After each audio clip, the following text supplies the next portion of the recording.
всяка седмица един господин, не му помня името, който трябва да бъде ръководител на Комисията за борси и тържища и излиза по всички медии и започва да ни успокоява как потребителската кошница е поевтинена с 1 лев, с 2 лева, с половин стотинка, с всякакви неща. И този човек обаче говори и казва, на едро цената е...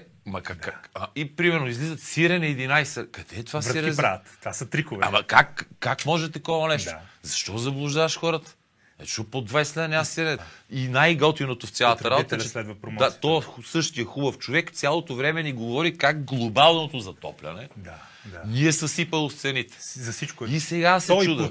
Мисля го, много го мисля и се чуда. Добре де, а сега каква е разликата в климата в Холандия и в климата в България, че там шоколада струва 1,50 а трука струва 2,50 И там е по-истински. Ама как сме с разликата в температурите? Може би трябва да поканат някакви хора от БАН, които да му подпомагат работата, за да може да ни обяснят къде после е затоплило, къде по-истинало.